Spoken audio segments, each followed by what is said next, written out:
Good morning. It gives me great pleasure to welcome you to today's symposium on local identity in the global community, creating peace in the 21st century. Today's symposium was made possible by generous support and donations of several, and I'd like to take this opportunity to acknowledge them. They include the State of Hawaii Office of International Relations, the Spark M. Matsunaga Institute for Peace, and the School for Hawaiian and Asian Pacific Studies at the University of Hawaii, the Hawaii Prince Hotel, the Kahala Hilton Hotel, Martel Creative Communication, United Airlines, Senator Matt Matsunaga, Mr. Ahilia Antari, and the East-West Center. I'd also like to briefly introduce today's moderator and panelists to my left. First, the distinguished professor of Chinese history and philosophy at Harvard University and a longtime friend of the East-West Center, Dr. Duwei Ming, Ms. Pualani Kanahele from the island of Hawaii, and Dr. Chandra Musafar of Malaysia.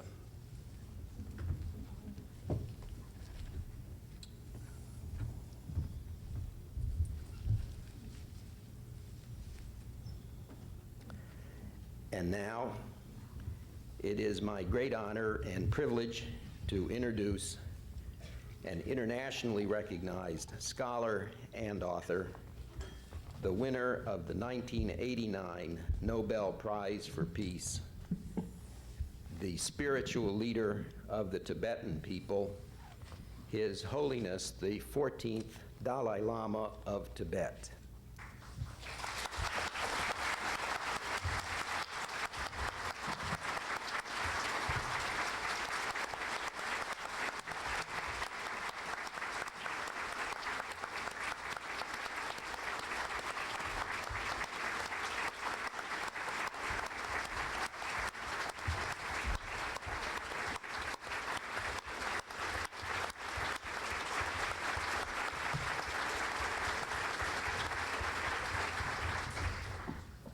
Presenting His Holiness with a lei and scarf were Karma Lekshi Tsomo, the Executive Director of the Committee for His Holiness the Dalai Lama in Hawaii.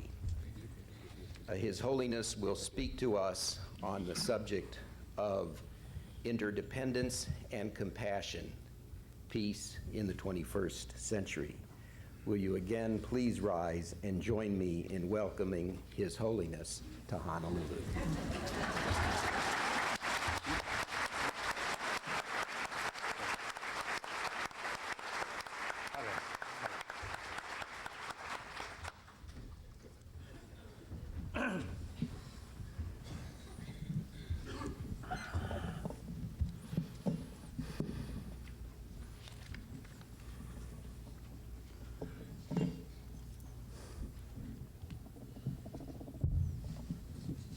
India Chudunangegi any Kawana Basse and the Kundun Damagus Speciale and Kasan Lotalia and Antangude Shiadi entered those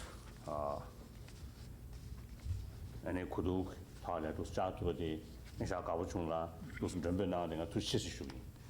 Distinguished co-panelists and guests, it is a great pleasure for me to have this opportunity to participate in this symposium, and I would like to first of all express my appreciation for all those who have been involved in organizing this event. Enter the Kudunaya de Marana Utawada Chikachabuchi and a Mayon Zukora, that Zambling Piggy. Pension bed, do ya, do the Champion charge. That is the Walia, any Jingi, Takange, Skange, Jisim Cat, which catch him book, Jim in the so that the distant day and the Tundu Chiagi, Takudu Chiagi, Ningu Song and Shakauchu. I am particularly happy to participate in this symposium because the theme of this symposium is something that is very dear to my heart and also something that I have been thinking about a lot, which is the interdependence and also the need for global community and global responsibility. Because as we know, the world we are living in is becoming more and more interdependent and interconnected. And in this light, the need to reflect on our responsibilities as members of the global community becomes ever more important.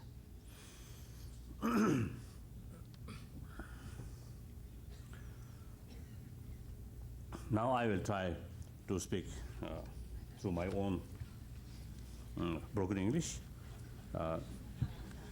Firstly, I would like to give you some kind of warning, right? Because of my vocabulary very limited, and also sometimes there is danger. It is possible. When I use a certain term, but in my mind, maybe different meaning. So therefore, you should be very careful.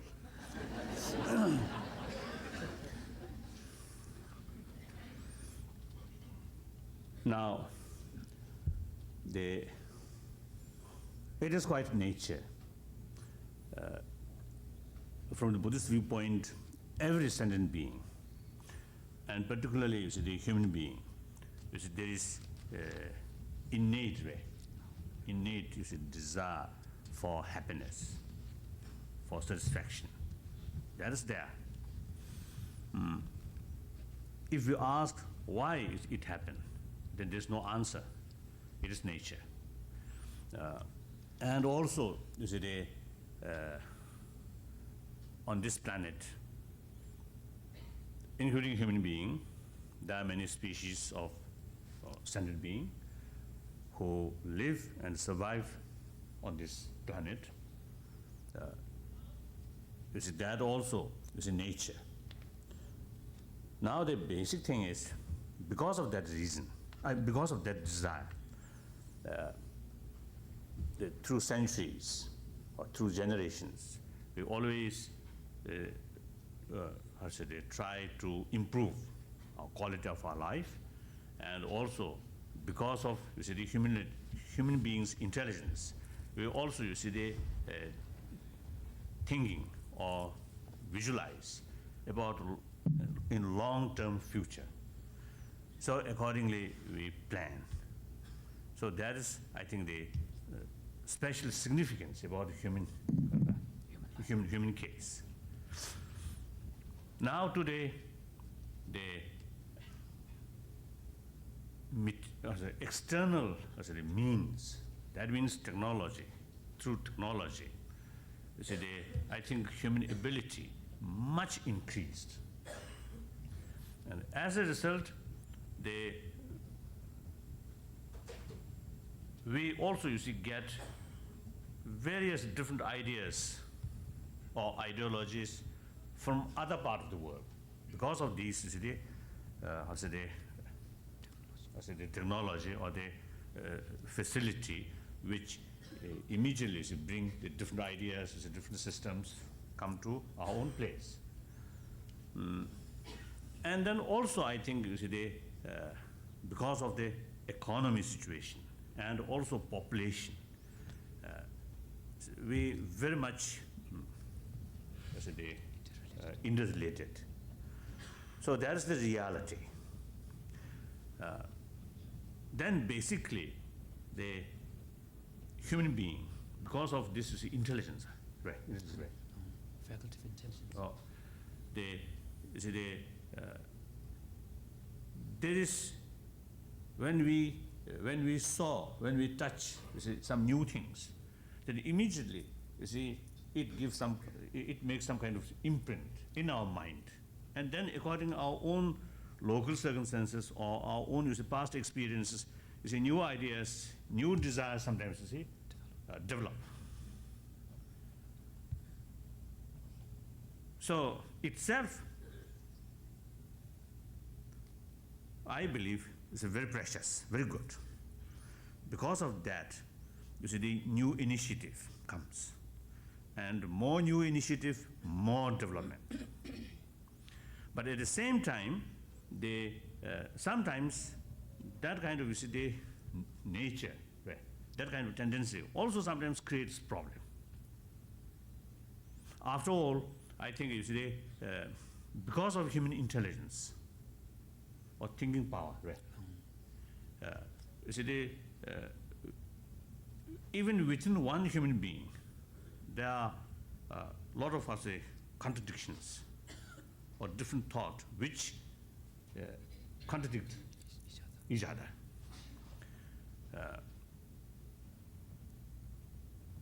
And also, again, because of human intelligence, there is a possibility or there is capacity to overcome, from these contradictions. So one way, without a contradiction, no progress. At the same time, without proper mechanism to overcome these conflict or contradiction, there also is a possibility of crisis or trouble, even within one human being. If you develop some kind of different opinions within oneself, if you fail to resolve, then sometimes mental crisis. If you have the capacity, to analyze these different thought, different ideas, and arrange adjust oneself with these different ideas and different thoughts, then that become inner strength. So go with that reality.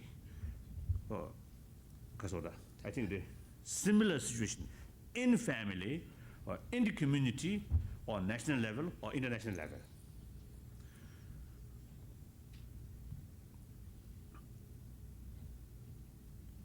And then I think that's quite the nature thing. Now I believe that now we are entering the 21st century.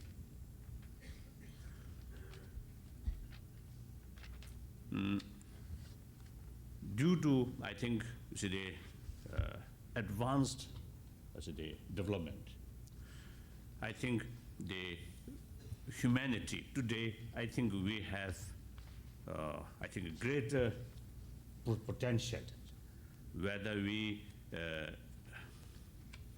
whether we're going to bright and happy future or more disturbed future. It is in our own hand. So I think we are We're at a turning point, a threshold. So, so sometime I noticed some people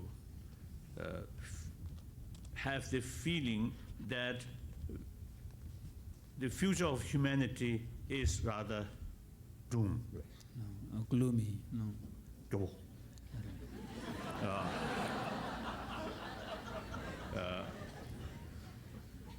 And some people seem to have a feeling of too much as a desperation, right? Desperate is a feeling, and more pessimistic attitude. I think that is the dangerous, because if our attitude become more pessimistic attitude, then even if it's small things, then will increase, or even if it's small has a problem, will increase and finally become out of control. Other side, in spite of many difficulties, the serious nature or serious problems, if we remain with optimism and determination. Then second,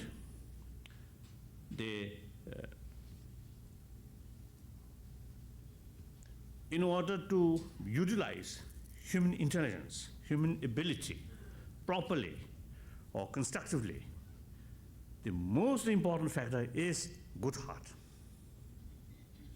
compassionate motivation. That is almost like a guarantee for the human activities becoming constructive. So our intelligence alone, our knowledge alone, there is no guarantee whether can be destructive or constructive. Even personal level. So we often find individual who have very good education background, who have very, very intelligent brain, yet very unhappy person. And as a result, due to the individual inner world, very unhappy, very unrest, so it always creates uncomfortable within their own family or within their own community. So the intellectual intelligence without proper motivation, it becomes something, the destroyer of happiness, oneself as well as others. So for such cases, that knowledge become troublemaker rather than solving trouble. So while we are caring about the brain development, equally important to take care about the basic, the spiritual development. When I use this spirituality, not necessarily a particular religion. No, without any religion, it can be a good person. There are spiritual, when we talk about spirituality, there can be two levels. One, including these different religious ideas, religious faith. But in any case, religious idea come later in our life. In a lifetime, religion come later.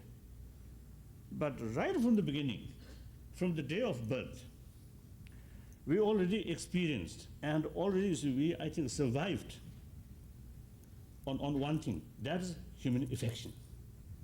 So the human affection is, I think, right from the beginning, we fully experienced. And usually I often telling, telling my some of my friend, teacher or guru, although teach us the loving kindness or compassion, these things, but these comes later.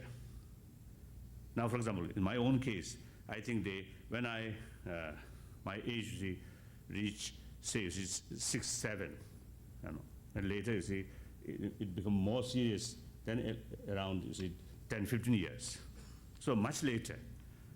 But the first experience about the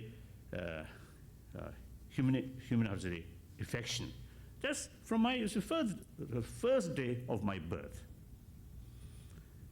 So mother is I think the first teacher of compassion or the human affection. So that is, if we think, if we analyze properly, then we can feel and we can understand the value of that affection. So the religion come later, but the basic human, the good quality, these are right from the beginning. So therefore there are two levels of spirituality. One from birth, that's more or less human nature, part of human nature. Then second, on that basis of that human nature, good quality of human nature, on that basis, religion simply, to me, seems religion simply strengthening these basic human good quality.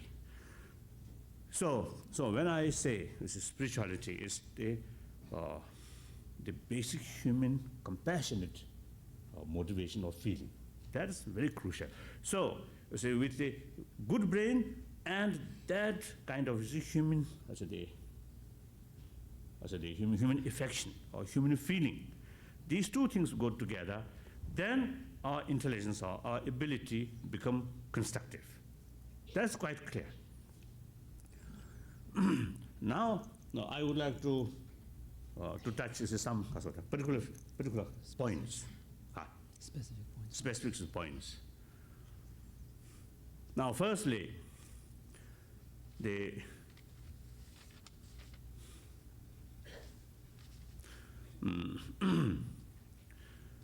now today there are many. You see, I think one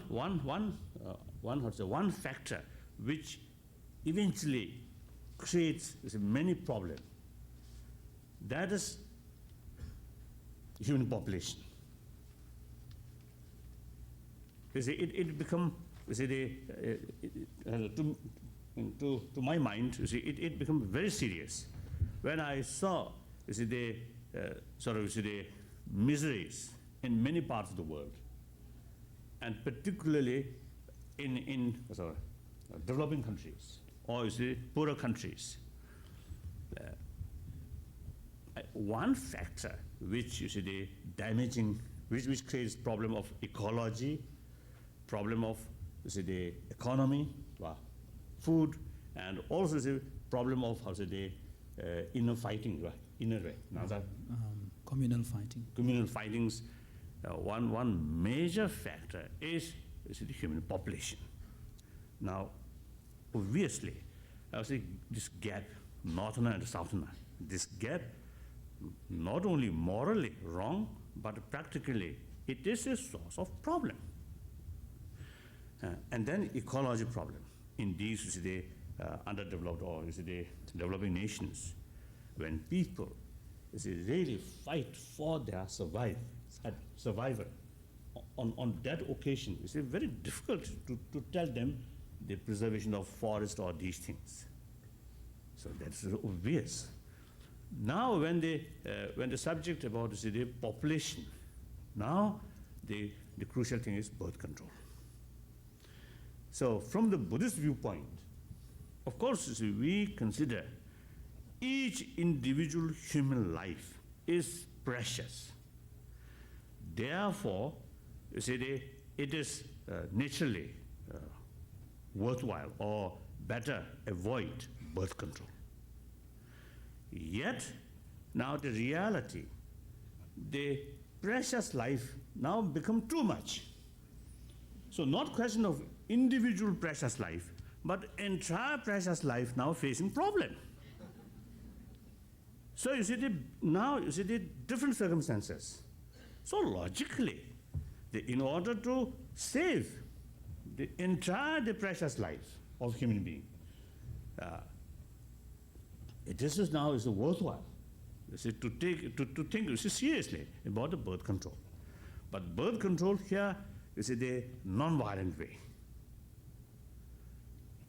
Sometimes I'm jokingly telling people the best thing is more monk, more nun. That is the best way.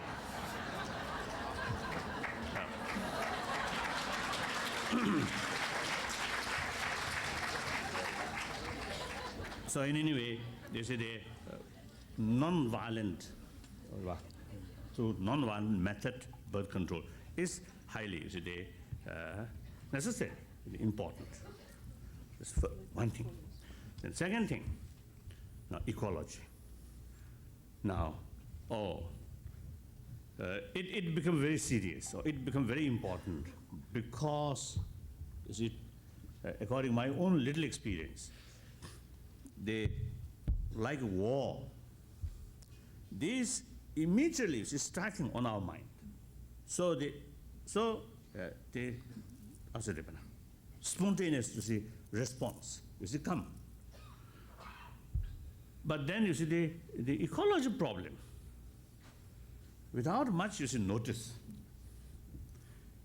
it comes gradually. When we realize things become really, you see, when you really you see, feel it's difficult to breathe, or you see some kind of the clear symptoms comes due to the pollution, because of polluted water or polluted air, then might be too late. So therefore, you see, taking care about ecology is really, from that aspect, it becomes very, very serious. So each individual should have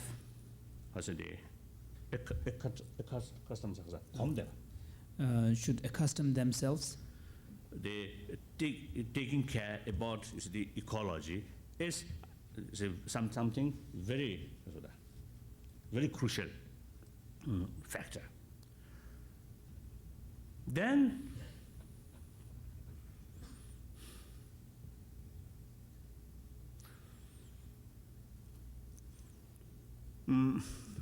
perhaps I think another is a problem now. I think it's due to economy and also I think mainly economy. You see this at a time this is some I think very bright-minded you see people felt you see if humanity is organized well, even if it's worthwhile sacrifice individual freedom. So well organized, that can transform the whole society. So that idea, from that idea, the dictatorship, because authoritarian system developed. But now, more or less, I think that conviction also now fading away. No, disappearing. Disappearing. I think it is quite logical. As I mentioned before, each individual initiative is the basis of progress. Without individual initiative, difficult is it to transform the whole society, right, or develop. So it's under authoritarian system. There is no opportunity to come out each individual initiative. So as a result, you see that system now practically become very clear, now difficult. So that's gone.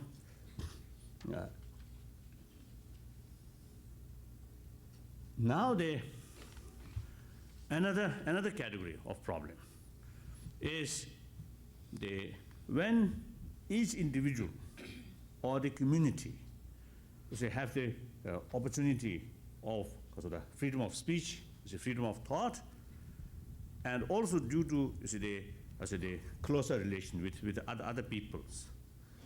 So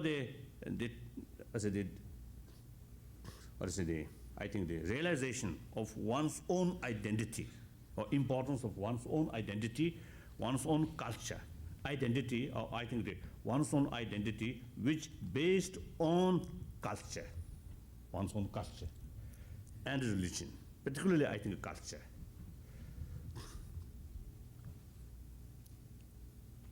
Basically, without culture,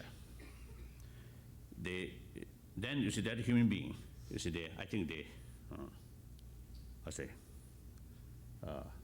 in other words, you see culture is one of the very important aspects of human being. So you see culture is very important. And then the culture, individual culture developed according to the particular areas, including climate, or the food habit, all due to these factors, which is certain way of life, certain way of thinking, certain culture developed. So you see the culture, each place is because of the sort of natural evolution. So it is something very fit, and that is a particular people or particular area. So it is very useful, you see, to preserve. And it is very useful to that community. So therefore, it is, worthwhile, or logically, it is very important to preserve. At the same time, now when we think, when we concern, you see, about one's own particular identity, culture, these things, then there also, you see, the danger of tendency, isolate from the rest of the community. And sometimes, you see, too much emphasis on the particular thing, it also sometimes becomes the source of conflict with other. It seems now here also, you see, that situation becomes reality. Now, for example, in my own case, the one way I always see telling people, and I firmly believe humanity, basically just the same, just one human family. Each individual, nations, actually, you see, belong that big human family. So the different culture, you see, different race, you see, these are secondary. And in fact, today, you see, due to economy, due to education, you see, these factors, they now entire world now much closer. In fact, world become much smaller in certain aspect. So under such circumstances, you see, the realization of, or belief or realization of oneness of human being is very, very crucial, very important. In the term of, you see, the present happiness, or happiness of present generation, and happiness and future generation. You see, that is the basis. On that basis, the sense of global responsibility is the only, I think, the only key factor for better future. If we think, you see, only my nation, and if we create artificial as a boundary, boundaries or artificial border, or I don't know. It's a sort of barrier, I think. The artificial barrier, you see, my nation, that nation, and think only, you see, yourself, and forget about the other. The reality, you will suffer because your economy, your very existence much depend on other. Therefore, there is no point to neglect about others' interest. So the reality, my interest is others' interest. Others' interest is my interest. That's the reality. So you see, the other nation, even including your own enemy, the more prosperity, more economic development is ultimately bring benefit to you. So that's the reality. So under such circumstances, and then I think the global issues such as ecology. No matter what powerful, so one or two nations cannot solve this problem unless the worldwide people, worldwide nation, make effort. So therefore, the reality, many problem is actually the global nature. Therefore, time is gone. As you think in the term of my nation or my continent, I think that view, that attitude is now old-fashioned.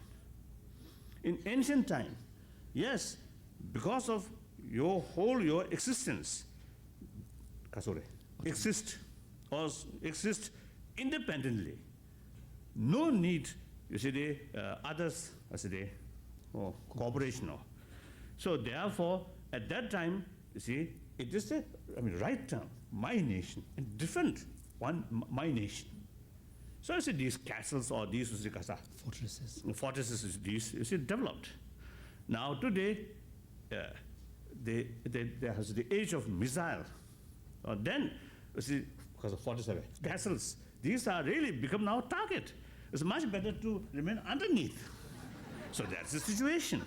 So it's similarly, you see, the situation, reality much changed. So the method also must change. So that today, I think the idea of think humanity as a one, that's very crucial. So I believe it, and of course, as a Buddhist monk, in my every prayer, daily prayer, they use the word of entire sentient being. So when I feel, when I think, if this is something truly I believe, then I must implement. It is not sufficient when I sitting cross-legged on a cushion and say all sentient beings. When my they practice think only Tibetan, that's wrong. That is hypocrisy. So therefore, from that perspective, yes, now they're thinking one's own family, one's own nation, that is now gone. So it is realistically, at this time now, think others' interest as my own interest. So that's the time. Meantime, because of, the present situation, I also, stress the importance of preservation of Tibetan culture, Tibetan identity. So here's some conflict. So, I myself, try to find answer for that. Then the answer is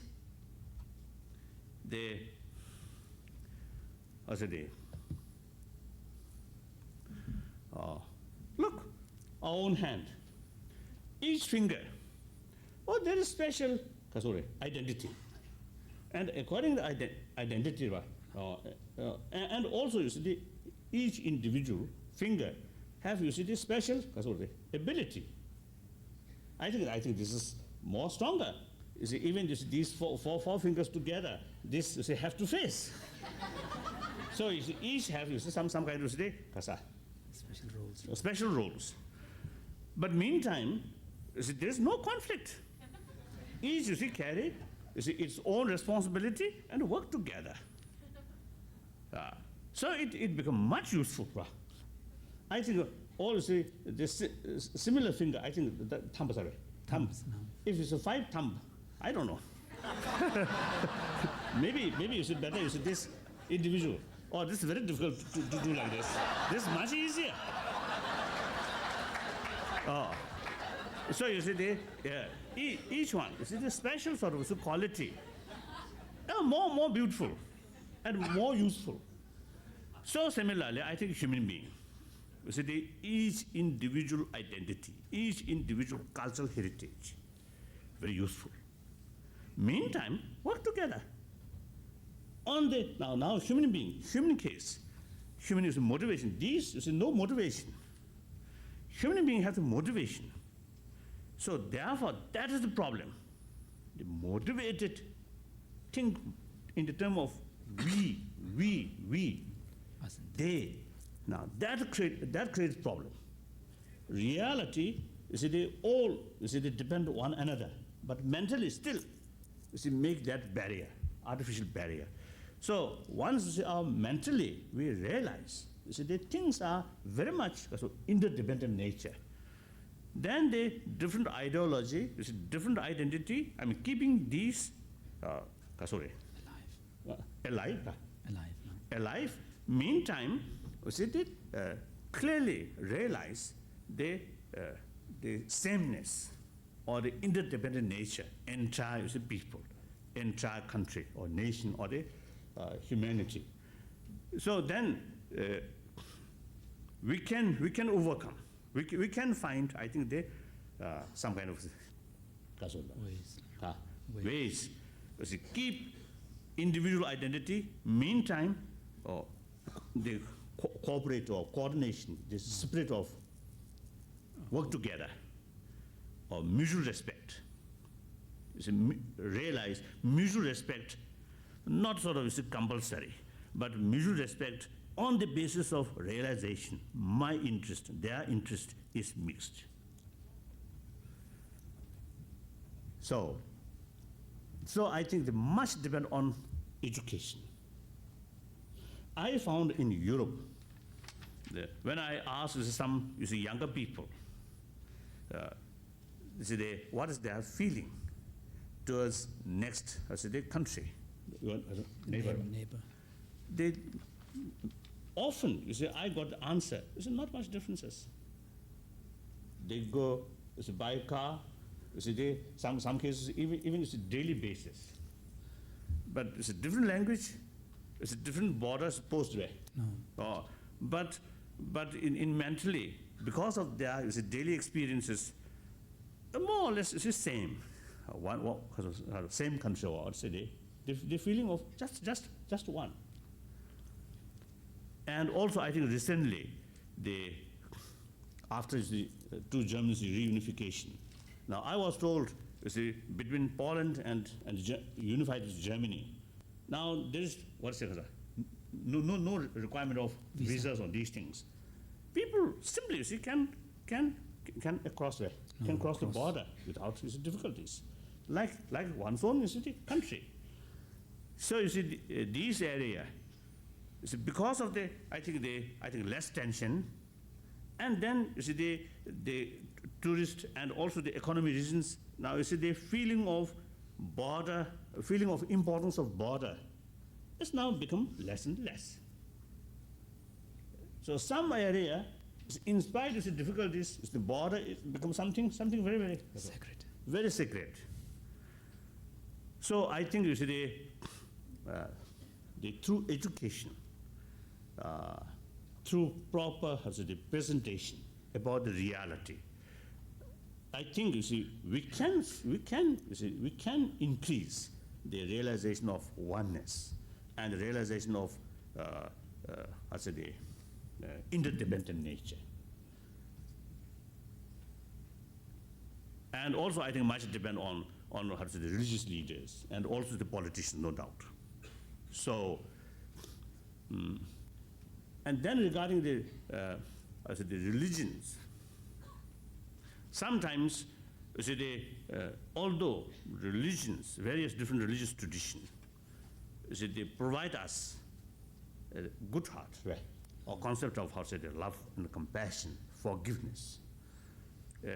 So suppose the different religious tradition, they provide us the spirit of harmony or unity. But sometimes the religion also become another factor to create more division. That's very unfortunate. But now here also, if we constant meeting or exchange, according to my own little experience, one effective method is constant meeting between scholars from different religious traditions and discuss about what is the differences, what similarities on academic level. Then another thing, the genuine practitioner of different religious traditions come together, exchange their deeper spiritual experiences. It's a different concept, different philosophy, but more or less the same experiences. I found many cases, the same experiences, experience of genuine love and compassion and spirit of forgiveness. So the exchange between genuine practitioner, it's extremely helpful, to develop mutual understanding. On these basis, occasionally leaders of different religions come together. Like one time, the Assisi meeting like that. It's very beneficial. And then, actually, I think it is becoming the spirit of pluralism among the religious tradition. Now, it is coming. I think it is very, very positive sign. In ancient time, the people of different religious followers remain more or less isolated. So at that time, you see, there's certain, idea. My religion is best. Isn't that idea is, useful and okay. But now today, you see, all, you see, No, interrelated. almost you see, in daily, you see, we have, you see, contact with follow of other religious tradition. Under such circumstances, now that kind of attitude now is not fit.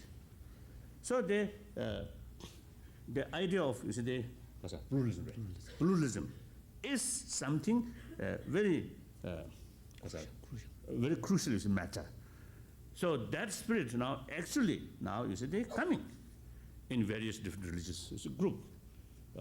So if we make further effort, there is possibility.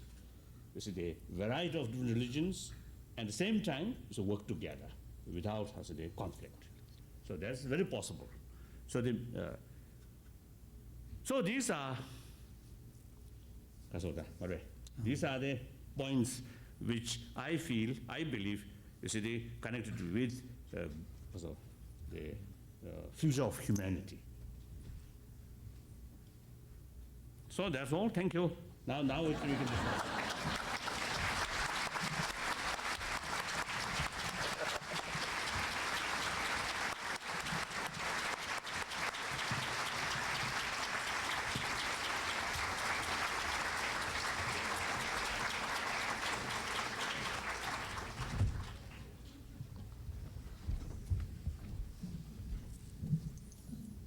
Thank you very much for your enlightening thoughts. The next speaker is our own Pualani Kanahele, a Hawaiian, a kumohula, an instructor of Hawaiian language and culture, and activist in maintaining the integrity of Hawaiian spirituality. And for many of us who have the privilege of knowing her as a teacher and friend, a standard of inspiration for seekers of profound self-knowledge and holistic flourishing of the body and mind. Please share with us, Pualani, your thoughts on the peaceful surrender.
To His Holiness, the Dalai Lama of Tibet, aloha, belina mai, from our ancestors, na kupuna o ke aina, na poe o ke aina, the people that live on this land at this time, na au makua, a me na akua o mako, our guardians, our spiritual guardians who are with us at this time. We welcome you to these islands.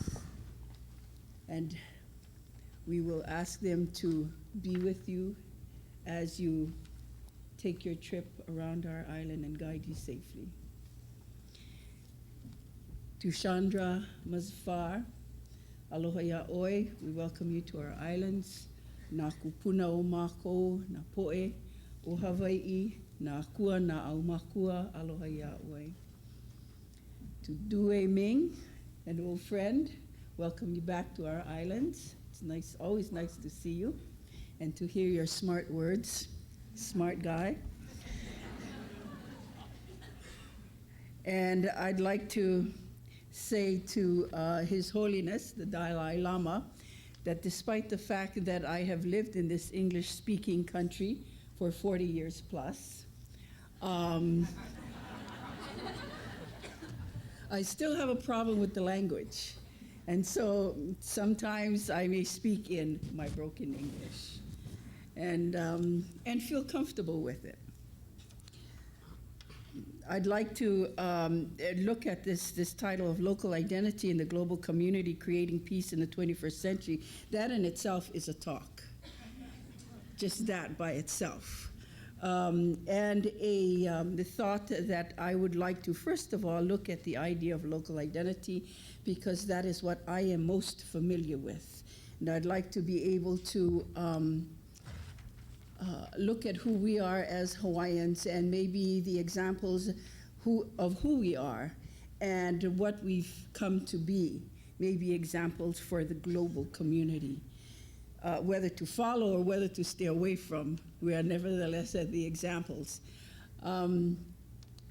I'd like to be able to say a little bit about, tell you a little bit about our history, and because most of us are from these islands, we have heard our history over and over and over again. Nevertheless, this history is from my eyes, from the eyes of my ancestors, from our point of view. Our Polynesian ancestors sailed to Hawaii from southern Polynesia almost 2,000 years ago.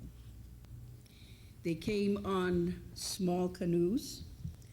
They didn't have room for luxury items. They were very, very simple people, and they brought with them tools of survival. And so I'm going to maintain the topic of survival and picking up again from His Holiness speech, his comments on survival, because it's important for who we are in our survival thus far in our islands. Their tools of survival were the food and medicinal plants that they brought with them. Their tools of survival was their belief system that they were very strong in. Their tools of survival was the traditional family practices which they brought along with them. Also the code of ethics as to how they would treat each other, code of ethics as to how they would treat their environment. They brought with them their intelligence, something that was greatly admired. And last but certainly not least, they brought with them their hands, their hard-working hands. When they arrived in these islands, they were greeted by what I call Nakupa o Ka'aina. Nakupa o Ka'aina, I guess I can translate as being the natives of this island. Nakupa o Ka'aina was the sun, the moon, the stars, the winds, the ocean, the coral beds, the land, the mountains, the trees, the volcano, the birds, the insects. Nakupa o Ka'aina didn't only greet them and forget about them. Nakupa o Ka'aina also helped feed them, also gave them warmth when they were cold. Nakupa o Ka'aina also extended their land. Nakupa o Ka'aina also clothed them, regulated their fishing and their planting systems or cycles. Nakupa o Ka'aina did not ask for anything back. This was something they had. This was something to be given. Our ancestors became so familiar with Nakupa o Ka'aina that they knew them by names. the wind that we have on the Big Island in Hilo, where I am from, the very calming wind, the very comfortable wind, it's the Malanai. They knew the Malanai when it blew, by its feel, by its touch. The rain that we very often hear, because we live in the forest area, that rattles the leaves as it is coming, and we know that it's coming, is kanilehua. Aya no kanilehua, e yamai oya. There is a kanilehua, it's coming, it's time to pick our clothes. We knew the kanilehua. The rain that hits upon us in the saddle of our mountains is kipu'upu'u. It wakes us up, makes us alert as to where we are and whose territory we are in, the fact that we must pay attention to it. These were nakupa ka'aina. Our kupunas were very familiar with them, and it was very important for them to know these by name, because they provided for them their resources. Their resources were things that helped them build their homes, as well as things that fed them. They were the sources of pure energy. Pure energy was important because they became the life force for our kupuna. They became their gods. They helped them survive in these islands. Population increased as time went by. And with the increase of the population, also came the stratification of this population. So now there was a division. You had the elite of the society, you had the learned men, the kahunas, you had the koas, you had the maka'ainana. Along with these came the hierarchy of the gods, very perplexed, very complex hierarchy of the gods. The more people we had, the more the division of the gods were necessary. So you had deities servicing the ali'i, deities servicing the maka'ainana, deities that were serving the people that had their own traditional practices. We were very comfortable with our many deities, and they were all very necessary to us in order for us to survive out here on this land. From 400 AD, give or take a few years, where the coming of the first canoes to these islands, to about 1800 AD, towards the end of the 1700s, our population rose from the few that came off of that first few canoes to about 800,000 people. To me, this is a success in survival, that they are out here on these islands being able to survive despite the wars,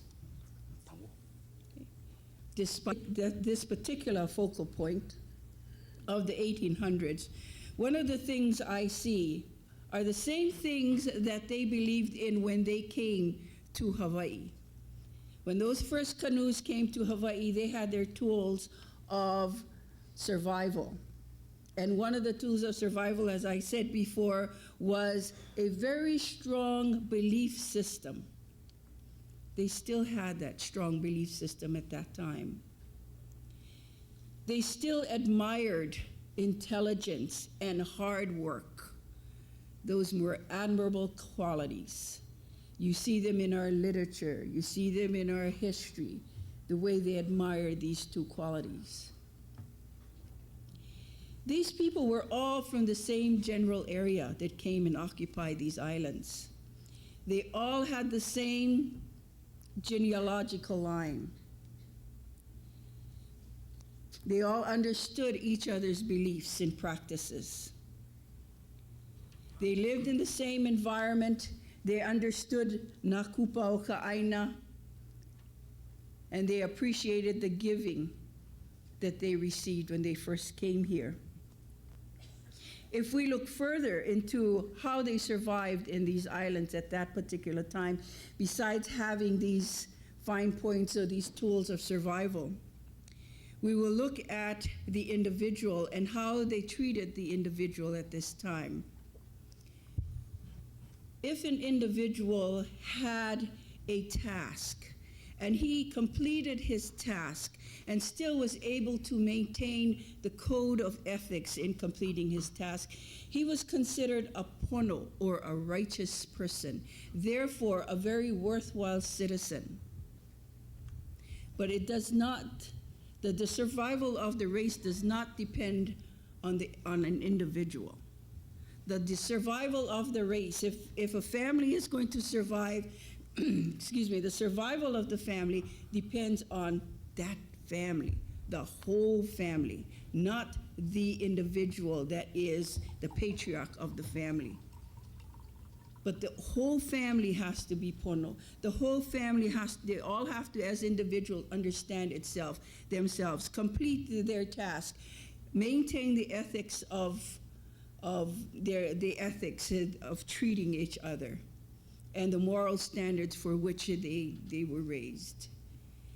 Then that family will survive. But this does not only count for the individual or the family, this also counts for the whole village. If the village wants to survive, they have to do exactly the same thing as the individual. They must know each other well, they must have the same belief system, they must be very strong, very pono in who they are. The village will survive.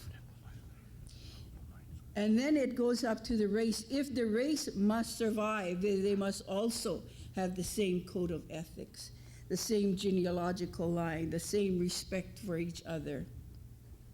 At this point of time, it was also very important for us to procreate, for us to continue our genealogical lines. And so it was